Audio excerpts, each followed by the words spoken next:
Okay, everyone, welcome to the first of our Audience of One events here live on Facebook and also on YouTube later on this evening. Well, I want to welcome you all. This is our first chat time giving us a go. Whether you're a fan of what we'll be doing as a men's ministry or you're just checking us out, it would be great to have you here. I'm honoured that we can do this tonight, and we've got some amazing guests and friends lined up who are going to be chatting through some golf tonight, some living for Jesus, living for an audience of one. And the first guy I want to introduce you to is a great friend of mine. I met this guy for the first time 2 years ago almost, and my life hasn't been the same since. Pete Hiskey is an absolute legend. He loves golf, he loves Jesus, and I want to introduce you to Pete. And Pete, come and tell us a little bit about yourself, Pete, and what you do. Hey, thanks, Bud. That's I think my life changed a couple years ago too when I met you, and I love the Irish people, love golf, love Jesus, and it's been a real pleasure for me, the last several years to help connect people around the world, and two of my greatest loves, which are following Jesus and golf. And so I serve as a personal motivational coach for players on the PGA Tour, the Web Tour, our Ace and Napa Corn Ferry Tour, as well as helping train up people around the world to serve in that capacity. So it's a great honor, great pleasure. I've had a little time off lately at home, like many of you. A little more time to look in the mirror. I know we're going to talk about that. What that looks like. It's challenging for all of us, right? And it's just great to be with you. I look forward to having a wonderful conversation this afternoon. Well, it's time, I think, to invite our VIP, shall we call him, this 2009 Open champion, Mr. Stewart Cink, also known as Lisa tonight. So, Stewart, welcome. Yeah, thank you, Spud. It's good to be on. And I know I've learned a lot about myself this last few months. And one of the things I learned is that I'm technologically way behind most of the world. And that's why you'll see my wife's name, Lisa Cink, in the corner of the screen, maybe. I don't know if everybody sees that or not, but yeah, that's been a common thing since we share an account. It's great to be back with you. Last year when we were over at Portrush for the Open, and we got together up at your church in not too far away in Coleraine, it was a great night. And so I'm hoping that some of the guys and the gals that I got to meet that night are also watching us here to see what we can carry on and see what we can get into. It's going to be fun. I think you maybe rented a crowd that week of the Open. After that event, I think there was a lot of people kind of started following you and Andrew that week. While you're on that, tell us a bit what it was like being here in Ireland for the first time playing at the Open in Royal Portrush. Well, the Open always has a special feel, but last year I thought even more there was more excitement there because of the length of time it had been since we were back in Northern Ireland, and obviously Northern Irish golf has come to the forefront of world golf in the last several years with Rory, and it's just been a real explosion. So being back, and personally I love being in Northern Ireland. Actually, that was the first time I'd been in Northern Ireland, but I love being in Ireland. And I never know exactly how much I need to separate the two, but I just call the whole thing Ireland, as a dumb American that I am. I love being in Ireland, and I spent a lot of time there in my pre-Open weeks over the years. And so I love the way that the Irish people accept Americans, and they're just always welcoming. And believe me, it doesn't always feel like that around the world when you go places, but the Irish people have always had open arms, and I felt nothing different when I came to Northern Ireland last year for the first time. And just great reception. The tournament was super exciting. Shane Lowry, of course, just put the cherry right on the top, and it was a good venue, and it's one of my favorite Opens. Wow, that's amazing.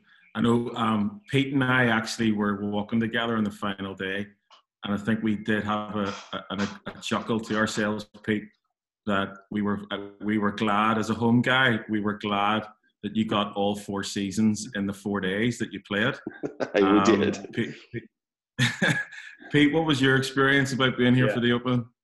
Wow, that last day, I mean, that's a memory. That was we saw it pretty much at all that last day. It was raining so hard. I don't think I'll ever forget that. But you know, just you could tell with the love of the people for the game, the respect for the game. I mean, it was. I've been to, gosh, I don't know how many tournaments over the years. You know, obviously several hundred. I don't think I've ever been quite an event like that where there was so much. The people were so kind. Everybody was trying to do their very best to make it the best possible tournament there ever was. And frankly, I think they might have succeeded because they had the best tournament. I mean, you have the Open Championship, the oldest tournament, and arguably the greatest championship. And you had just an amazing venue and amazing people. I mean, yeah, it was great memory. And Stewart, you were tied 20th? Is that right? If I'm correct? Yeah, I think that's about right. It was I played a solid tournament. Yeah, you did. Tell us then, talking about playing a solid tournament, 2009, take us back. You know, where I think one of the things about lockdown, you know, has brought back has been the reruns of all the amazing tournaments that we've seen in golf. I know for us here today, it was the Miracle at Medina was on the last day, was on all day. And it was just incredible to tune in and rewatch bits and pieces of it. That's no pun to my American friends at all, but that was just incredible. Yeah. And I did get to watch the 2009 rerun with you and Tom Watson. By Miracle at Medina, I'm assuming you're talking about they televised the highlights of my round when I broke 70 to finish in the top 25 there in 2006, right? The Miracle. No, we're not. Oh, it's not that one? Oh. Yeah, I seem to have erased the other Miracle at Medina from my memory, being American. So tell us about 2009 for you, that amazing win against Tom Watson, the 4-hole playoff, the 9-iron, 191 yards, twice into the 18th. Yeah, it's funny you mentioned that because you probably saw the post on social media that the Open put out. They mentioned that about the identical approach shots into the 18th hole in regulation in the playoff, and they couple of tweets before that they posted the entire final round broadcast. And so, you know, I'm susceptible to that kind of thing, so I clicked on it, and I've been working my way through the broadcast for the last 3 or 4 days, piece by piece, and you know, just kind of reliving some of it, and the way the course played, the hole locations, you know, some of the tee shots and stuff.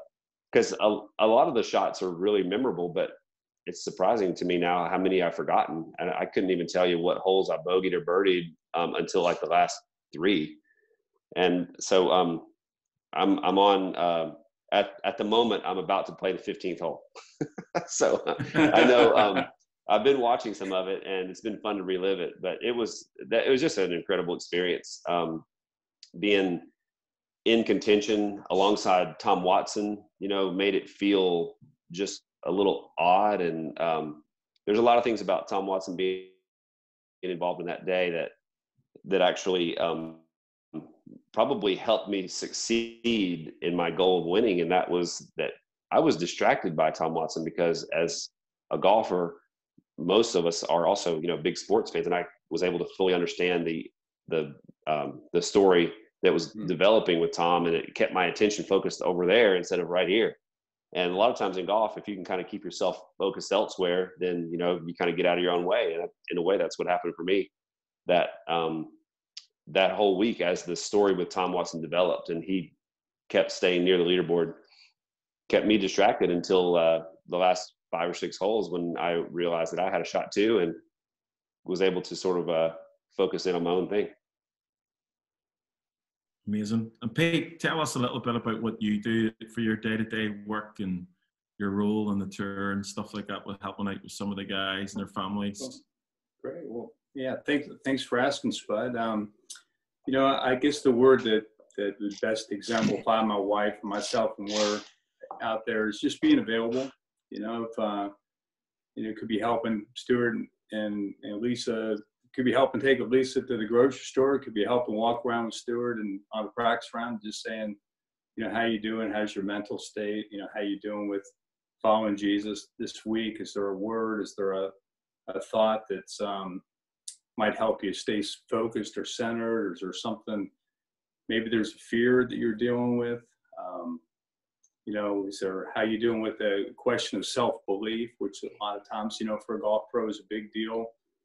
You know, outside things that they maybe need somebody to process with them. They want a word of wisdom, like it might be working with an agent or, you know, helping build their team. These kind of things are the things that we try to be available for. And of course, it's, you know, it's wonderful to work with an open champion or, you know, to see a victory, but, you know, frankly, it's meaningful to work with, you know, a fiance of a caddy or, you know, somebody in the media, PGA Tour officials. I mean, we're all, you know, we're all individuals. We're all people. We're all, of course, you know, Stewart, you know, we listen to him because he's won an open championship, and rightly so. There's very few people who have done things like that, but we've all, you know, in God's economy and God's view, we're all his children. We're all equal. And so, you know, trying to process that and work that is, you know, it's a big deal. So that gives you a little flavor about what we do. I tell people, and they go, why do you work in the golf tour? And I go, it's the only language that I understand. I grew up with that and an uncle who played on the PGA Tour, so I was out there when I was a kid. And I can talk birdies, bogeys, Byron Nelson, Ben Hogan, Tom Watson, Tiger Woods. You know, frankly, I'd like to go start watching the 15th hole of the 2009 Open Championship right now myself. I mean, I love that stuff. So I love golf, love playing. So it's anyway, that's a little bit about what my wife and I do out on the tour. Just trying to be available for whoever needs us. So thanks for asking, Spud. No, thank you for what you do. You know, I know there's loads of guys. I got to go out last year before, meet some of you guys there, and it's just incredible to see all the things that go on behind the scenes, you know. And I think we think, looking in as fans, it seems to be like an incredible lifestyle, but going from hotel to hotel every week, rental car to rental car, could have its toll on you eventually. Stewart, we all love golf. You know, if we're watching this tonight, we're huge fans of the sport. Give us some advice for a 12 handicapper like me. I want to try and get down in the single figures this season. You know, give us some thought. One thing I was wanting to ask you was, you know, sometimes guys go to the range and spend an hour and we just hit balls, and you come away and you think, what was that for? You know, you just got rid of some aggression or whatever. What would you say for an hour-long range session for someone like me, some of the guys watching? Well, it's a tough question to answer because it's different for every single player, really. And I guess the easiest way and the most efficient way to answer that question is that if you have an hour to practice, then it's probably best to spend that hour in one place. And that is, don't break it up into bunker shots, chipping, putting, driving, wedge shots, because then you're going to end up doing very little of any. But I would pick a part of the game to focus on for that hour, and go with, you know, if you want to do some putting drills, there's so many good putting drills that you can find online. They're readily available to figure out exactly what you can do to improve your putting. There's the best thing to do is to try to mimic the kind of pressure you feel when you're in a round of golf. And for that, there's completion drills where you're trying to complete a certain type of drill, like get around the circle, 6 balls from 5 feet or something like that. If you're doing short game drills, there's technique practice. Then there's competitive practice where you're trying to get the ball up and down around the practice green in various shots. If you're on the range, it's important to choose targets and not just lazily aim balls down the center of the range and hit them, because that's nothing like what golf teaches you. And So there's just a lot of different ways to practice to make yourself better. But one super important thing that underlies all that is that if you're going to take the time to practice, first get some advice that you're practicing the right things and not ingraining the wrong things, because that's a really big part of Spud. Since you mentioned that you're a 12 handicap, and there's a reason you're a 12 handicap. It's because you probably have a lot of flaws in your game. In golf, there's no perfect golfer. And so we all have our own flaws, but the biggest thing about the pros and elite golfers is that we are very in tune with what our flaws and faults are, so that we can focus on those, not to the point of getting too wrapped up in them, but knowing where they are so that you can be ready for when they might show up on the course at an important time. So speaking of that, I got a few buddies to send me in some of their swings, because you did say it was an individual thing. And I'm wondering if there's anything that you can give us a quick 10, 15 second. You got to do this. You got to do that. I'm a terrible coach. I'm a bad coach. So we're looking at We're looking at John hitting a driver here. It looks like he's taking his practice swings, and I can already tell what his weight shift is going to look like based on that little practice swing there. Nice camera angle too, by the way. This really helps out with my teaching abilities. So that setup, there's nothing really wrong with that. He's a little bit unathletic, and look at that. Okay, if you go back to the top of his swing, the weight is supposed to transfer for a right-handed golfer from your address point back to your right foot. But in John's backswing, you see that right there, the weight transfers to the outside edge of his shoe, almost to where the right foot is rolling to the outside. And that's a very inefficient way to capture your weight transfer. Watch the right foot here. See that? Yep. The weight goes to the outside of the center axis of the right foot. And when you do that, the physics don't allow the weight and the coil to work together and to develop power in the body when the rotational power helps the club come through. Instead, it's a lateral type of weight shift, which really doesn't help the golf swing develop any power, and you end up doing a lot of compensating for that. So that's one down. Right, okay, just a couple more. This is Brian McNeil. Okay, let's see, Brian, what you got here? Now that's a little bit better weight shift, but a little hurried. Looks like we're playing golf in Florida, maybe. It's a little hurried in the transition now, and I can't really see Brian.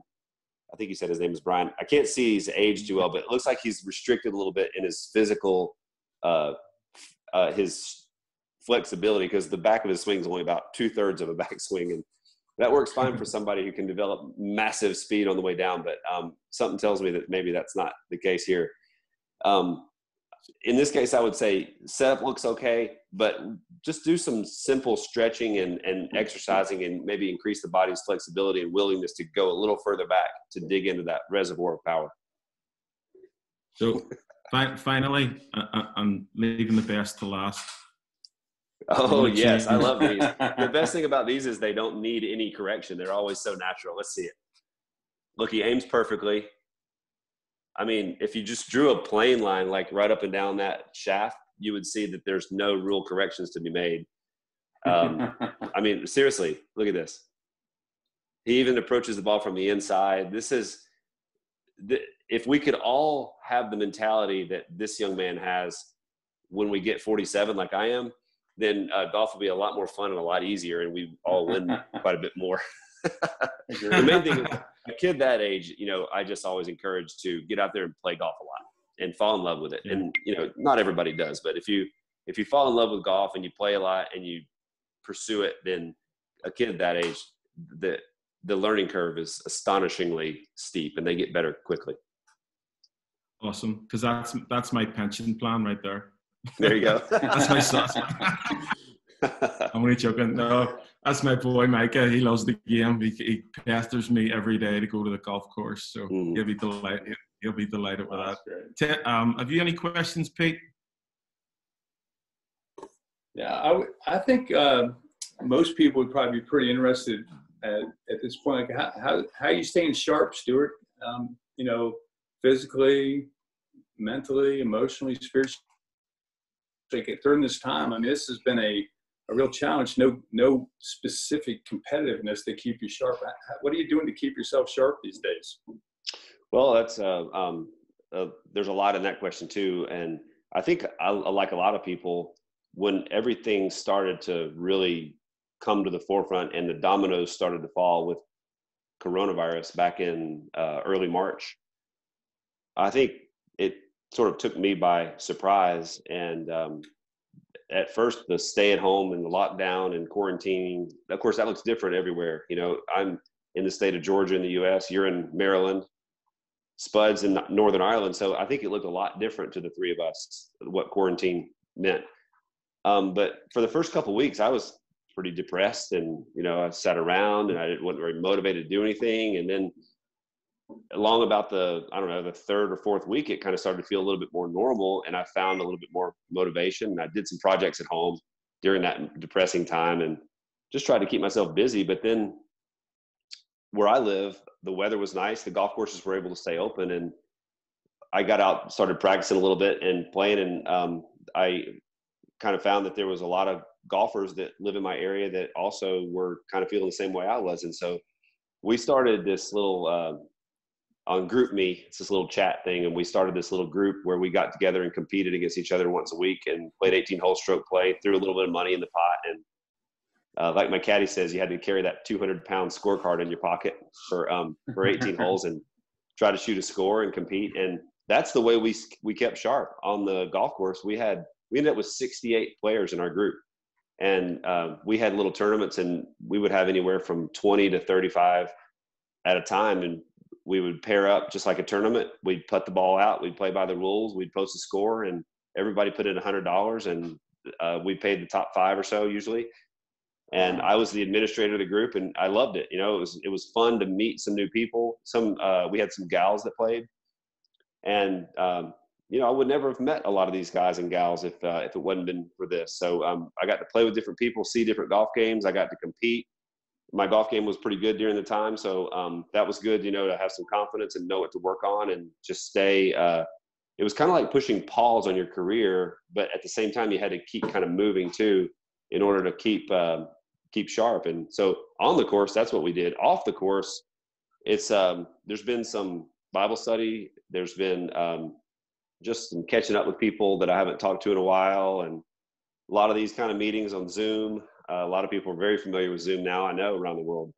So it's just it's been a little bit of everything. But as far as staying sharp on the golf course, we got together here and we were purposeful about it, and we were able to avoid just staying at home and doing nothing. And so I think I'm hoping that of the 68 players in our group, the ones that competed routinely, I think hopefully will be out there and be maybe ahead of the game when it comes time to start competing again for real. And so we'll see how that goes. But we've been very fortunate living here where I do, that it's a time of year when the weather's nice and the golf courses were open and able to adhere to all the guidelines. And so a golf course was a place you could feel safe, protecting yourself and protecting the public, other people from the dangers that we now know are out there. So it's been a interesting ride, but that's the way we've kind of dealt with it around here. Spud, can I ask another question here, Stewart? Absolutely. Yeah, absolutely. So Stewart, I was you've been on the PGA Tour for quite a few years now, and you've had some ups and downs, like a lot of players. You've stayed out there quite a while, which is a great testimony to your drive and your success. But how do you handle the ebbs and flows as a man? And maybe even speak into the question of what would you tell an aspiring pro who's 27? I mean, you're 47. What kind of advice would you give to a younger player or a younger guy to keep themselves sharp, or to be able to handle for me, how do you handle the double bogeys in life, or how do you handle not just in the round? Oh yeah. Well, if I was really good at that, I would, No, seriously though, I think that's what you're asking is one of the things that separates somebody that can advance into one of the higher tiers in their field. it doesn't have to be professional golf. It can be any walk of life that's chosen. But dealing with the ups and downs is, for me personally, I rely on a couple different things. And I think that the first thing I rely on is just intuitively learning through experience that you don't have to really ride emotionally on every shot and every result. I remember back in my 20s, I cared so much about where the golf ball went, and I was so heavily wrapped up with my results and the way that dictated how I felt about myself, my identity, that it felt like a real heavy burden, really heavy. Because playing golf, I think we would all agree, is not the most taxing thing to do in the world, but competing against the best at whatever it is in the world is taxing, and it's quite difficult. So that part of golf is challenging. And so in my 20s, I cared so much about everything, every result. I just hung on every putt, every tournament, every tee shot. And as now I got older, I realized that it's a lot easier to deal with those peaks and valleys when you're not just so focused on the results of the shot, but you're able to back up and focus a lot more on the process. Basically, it's what you can control versus what you can't control. And it's taken me a long time to really understand that and to figure out how to get the most out of that philosophy. That's one thing intuitively that I have learned how to deal with those peaks and valleys. The second thing is really just a life centered on faith in Christ, because he gives me something to focus on and to ground myself in that is not going to change, that is never going away, that doesn't care if I make bogeys or birdies, right, doesn't care if I didn't match my pants and my shirt that great that day, it's just the unconditional love that we receive from Christ through the gospel is something that it doesn't just iron out the peaks and the valleys, it irons out all the bumps, and it gives you something baseline to ground yourself in. And that's another thing that I've been so fortunate that my eyes were open when I was in my 20s to the gospel and what it has to offer me, that I didn't have to do anything to go get it except to just accept and believe. And that's my two ways that I really have dealt with the ups and downs. And yeah, golf gives you plenty of downs and plenty of ups, and life does the same thing for you. But it's not when you receive them, it's if you're going to, or it's not if, it's when you are going to receive your trials and your down moments and your valleys. Yeah. And so the question is, how are you going to deal with it? And what are you going to do when you come off the other side of it? And where are you going to look to your, what are you going to look for your compass bearing, that where's that going to point? And so for me, the answer has been Christ. And the answer has been to try to really focus on what I can control and let what I can't control just go on and exist on its own. That's great. Wow. That's amazing. Yeah, that's incredible. Stewart, obviously we're calling these next 4 Sundays, audience of one, as we kind of look and chat to people like yourself and Pete and a few other guys in the next couple of weeks, what it is to live our lives for an audience of one, in this season of our world being shaken with pandemics and fear. A lot of guys in particular, we put our identity in our role, our job, our responsibilities, our job title, whatever it might be. Yeah. And we identify that as that. And obviously a lot of guys are out of work at the moment. Some, the future's maybe looking bleak, whatever it might be. How do you best help yourself live every day for an audience of one, with all of the stresses and strains that professional sports brings every time you step in between the ropes? Well, the first thing I think is that you have to go back to the basic questions of our existence. And to me, the scientific explanation that we just came from a bunch of molecules floating around in some gas pool, that became me and my phone right there and my wife and my iPad, it just doesn't add up to me. So I point to a creation. And so because of that, I just don't think that the creator who created all this in this grand design created mistakes. And really what you do with your job, if you're relying on your performance at work or at home or with your kids or with your buddies, if you're relying on your performance to dictate how you feel about yourself and your identity, then you're just cruising for a disappointment and some frustration. And I think that's well documented. I'm not the first one to come up with that. So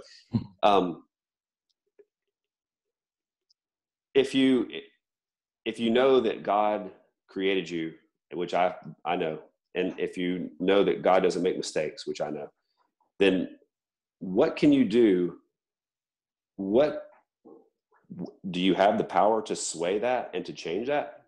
Knowing that God's not going to change and knowing that he can't make mistakes, then that means I'm not a mistake, no matter if I 3-putt the last hole to lose. You know, I mean, I've done that and it doesn't feel good, let me tell you, but it doesn't change the way God sees me. And I rely on that all the time. And let me tell you, this pandemic has caused a lot of people to really assess the way that we are tied to this world.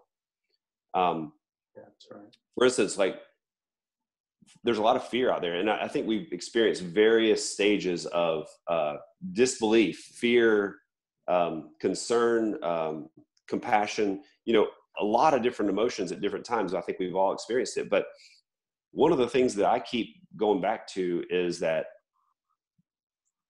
COVID-19 and seeing some of the scenes from around the world and from here in our own country, New York City, and I know right where I live in the big city here of Atlanta, Georgia, you know, there's horrors going on. And we may never know exactly the extent of all this until later on. I'm sure we won't. But the fears and the anxieties, what you're really worried about is the nature of the fear and the anxiety.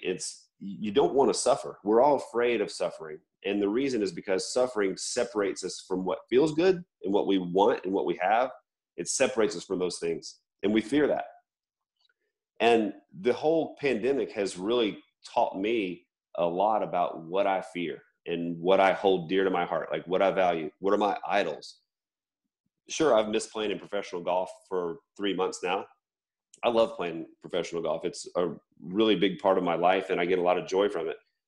But early on, I missed it to a point where I felt like this is unhealthy. I'm missing this sense of normalcy too much. And what it told me was that I was depending on that too much and that I had let that establish itself in my heart as an idol, and it had a stronghold in my heart. Mm-hmm.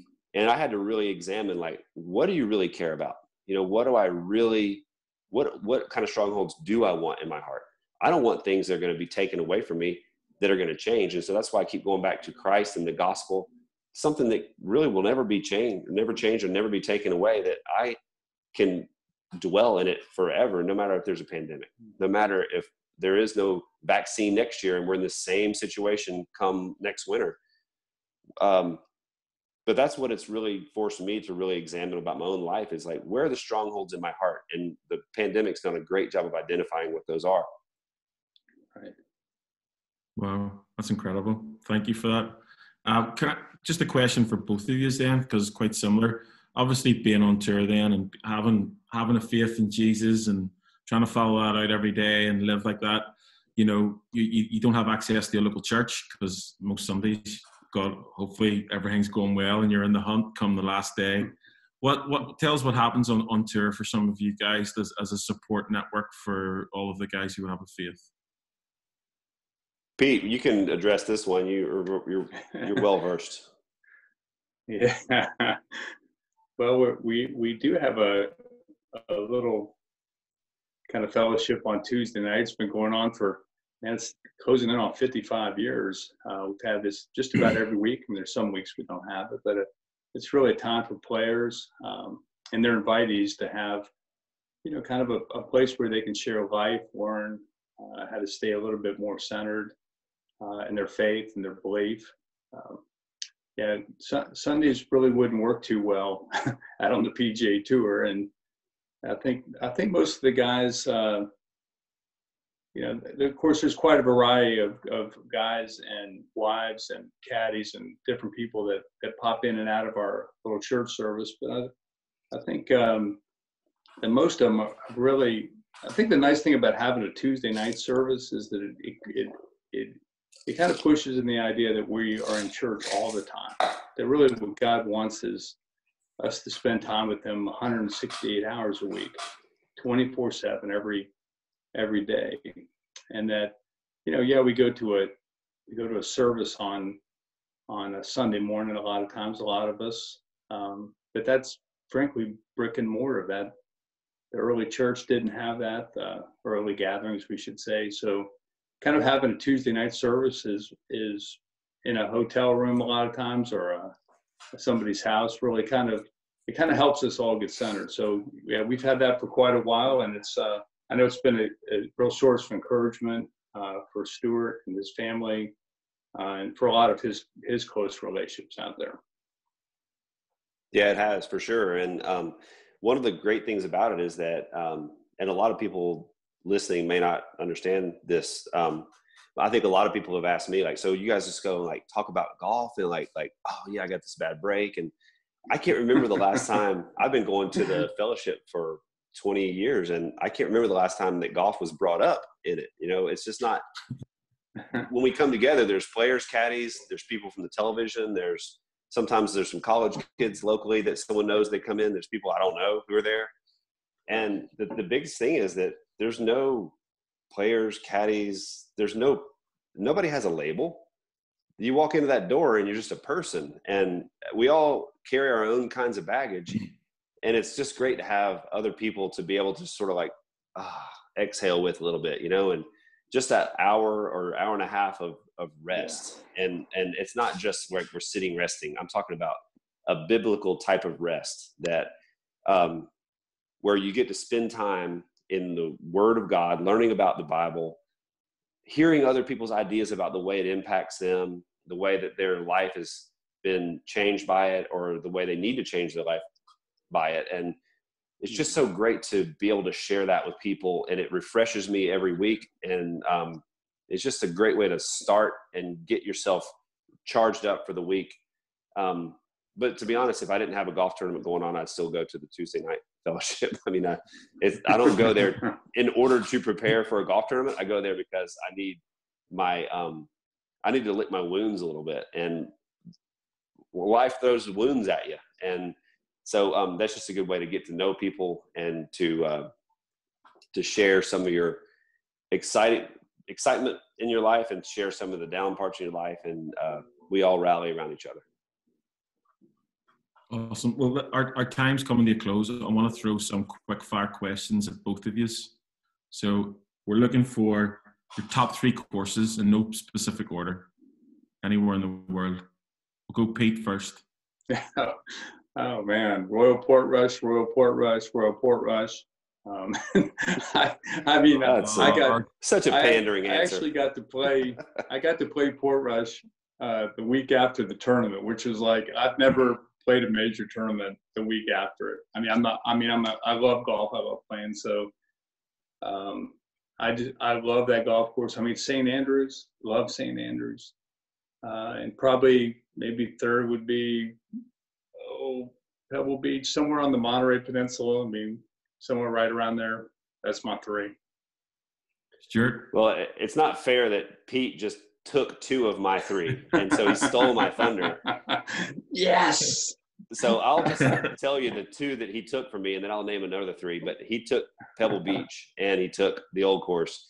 And the Old Course would be my number 1, and there's not even really a distant second. I mean, the Old Course to me is the absolute best. I love playing it. I just can't get enough of playing the Old Course and learning about it. Amen. So, Amen. So Pete took 2 of my 3, so I'll have to come up with another. You get a bonus 3. 3. I get a bonus 3. Okay, I'll go Muirfield, Scotland, as one of my top 3, and I would go with Oakmont in Pennsylvania as a member of that top 3. And last but not least, I'll go Harbor Town. I love playing in South Carolina. I've got 2 wins there, but it's because I love playing there. I don't love it because I won there. It's just a unique kind of course, and So that's 3 different types of courses. Oakmont's huge and difficult. Muirfield might be the most pure links course in the world, and Harbor Town's marshy and windy and coastal and tiny greens. Yeah. Awesome. Favorite club in the bag? Oh gosh, boy, that changes about every 15 minutes, doesn't it? When you're playing golf. I mean, who doesn't love to unleash the fury on a driver and see that ball go straight down the middle where you're looking? But also, who doesn't love to bury your competitor with a 10-footer that just crushes the soul? I think I probably have to go with my putter. My putter's my favorite club because, you know, when you have confidence in the putting, it gets into every part of your game, and it kind of gets into every part of your life. Unfortunately, we don't want to be that way, but we are. You didn't steal mine, but it is my putter, Stewart. And the reason why is I think in my life I've averaged about 7 greens around, and I'm a 0 handicap. So there's only one way you do that. That's right. You're a decent chipper, but you make a lot of putts. So yeah, putter by far. So this one's going to be slightly different for both of you from the different experiences that you have with Pete being behind the ropes and you being inside the ropes, Stewart. Your favorite 4 days on tour. I want you to take one day, so kind of like the opening round of a major, the Friday, the whatever Friday's the best, whatever Saturday's the best, and whatever Sunday's the best. Can't be the same tournament. Par 3 at the Masters would count as Wednesday. That's everybody's favorite Wednesday. That's a given. That's a given. Well, every other tournament has a pro-am on Wednesday, so you're not going to vote for that. No, those are great. Your favorite Thursday on tour? You know, I think I just got to defer to Stewart. I mean, it's just not even the same. You know, like I'm not even.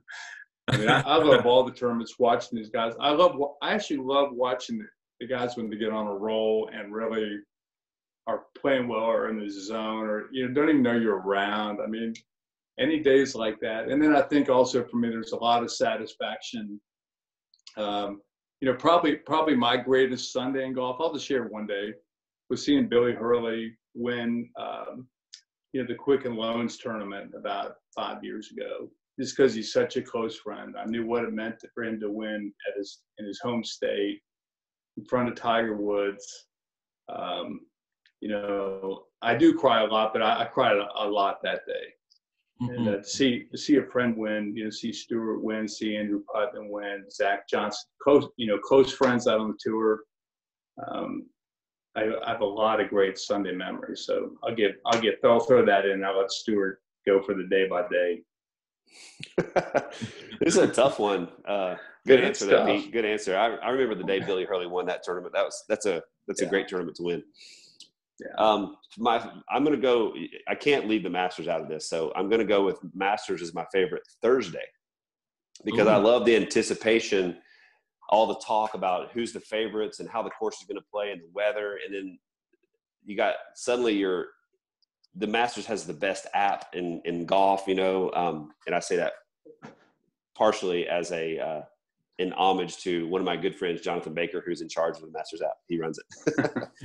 But they have a great app, and, you know, I just love the anticipation of being there. And so the Masters is my favorite Thursday.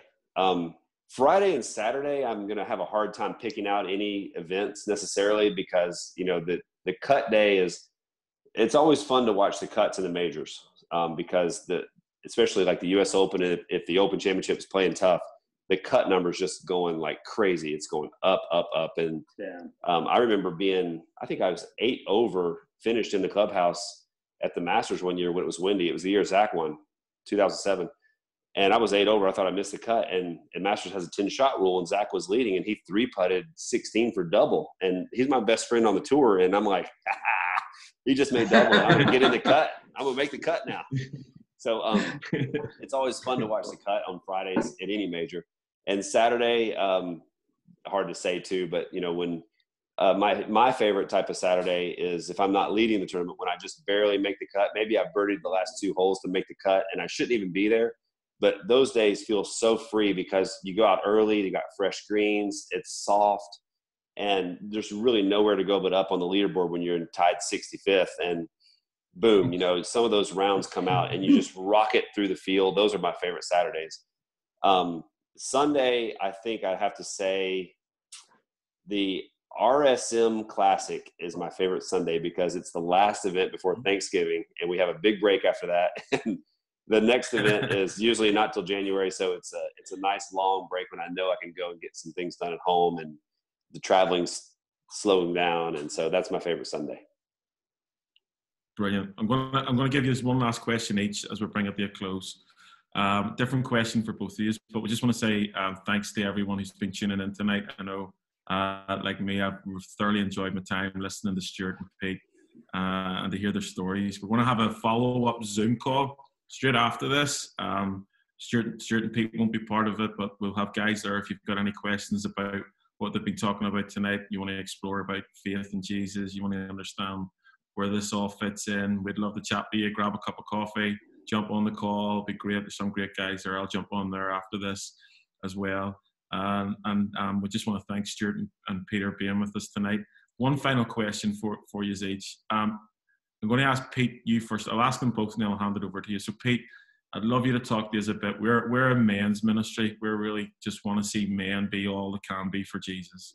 That's find him, giving their life to him, and live as kingdom men. And that would be being a father as well, not even just a biological father, but being spiritual fathers. And I know for you, and from meeting and talking to some of the guys on the tour, they definitely look up to you as one of those guys in their life who can just be that spiritual role model and father figure.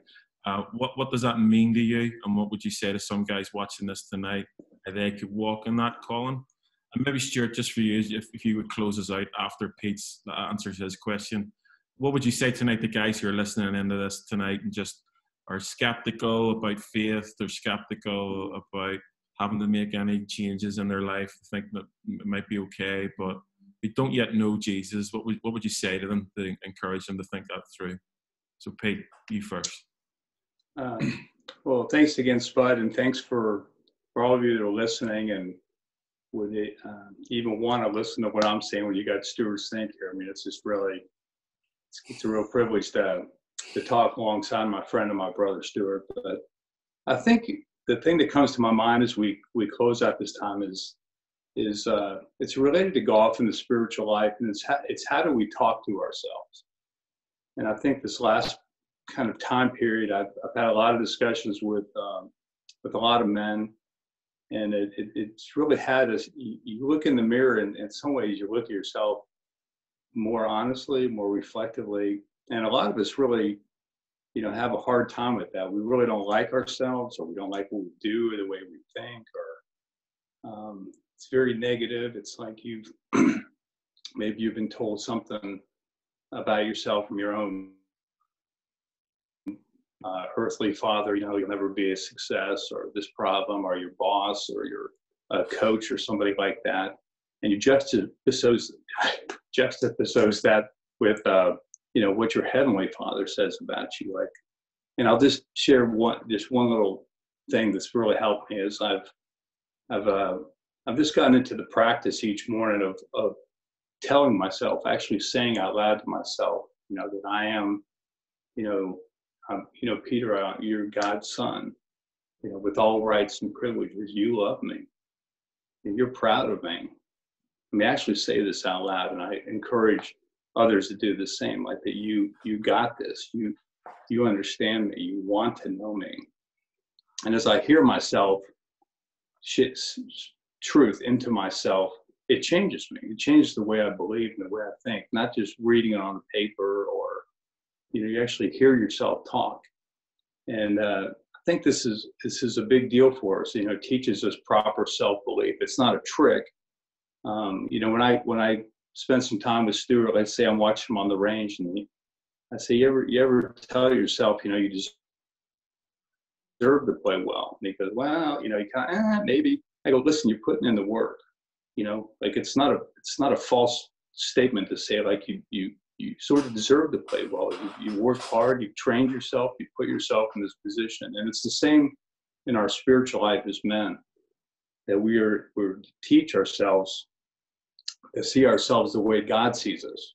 This is what it means. And when the Apostle Paul says, put on the breastplate of righteousness, put on the righteous you, put on the true you, see yourself as God sees you. He's so proud of you. He loves you so much. If we could ever just grasp even that, how much he loves us unconditionally.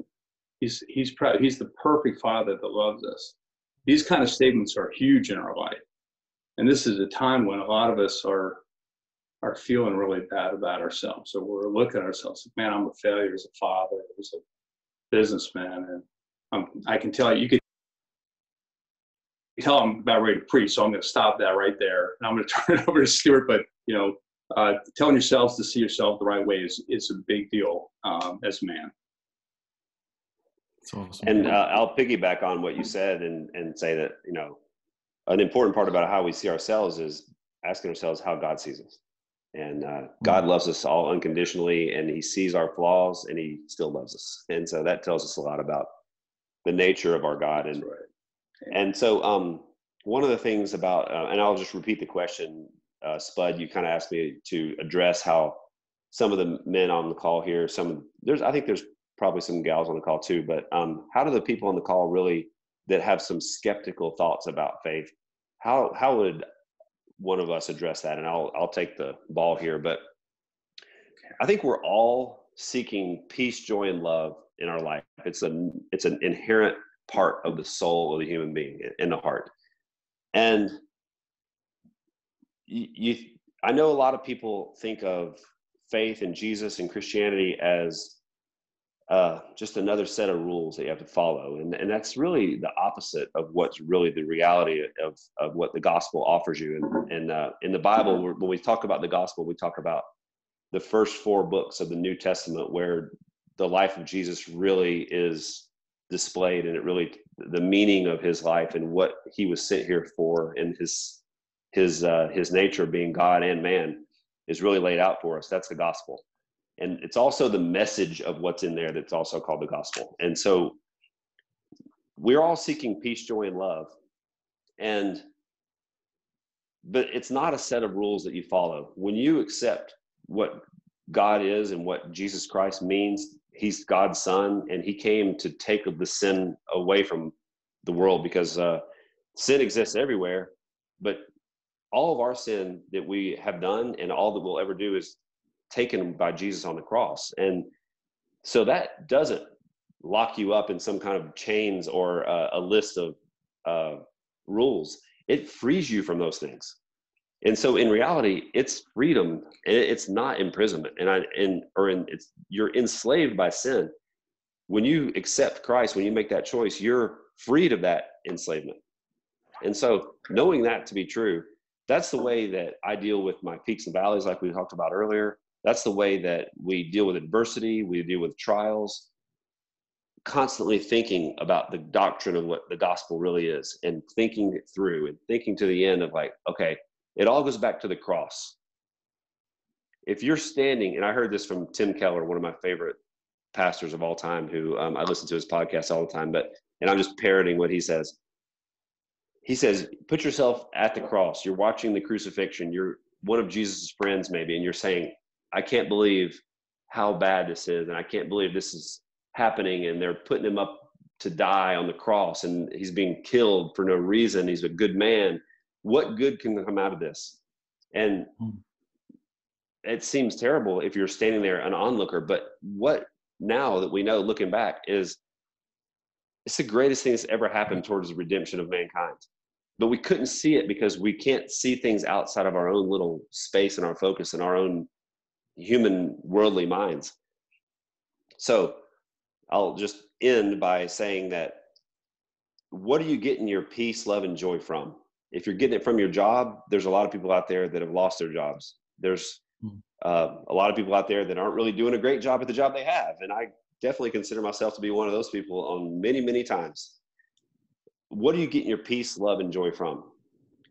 If you're getting it from,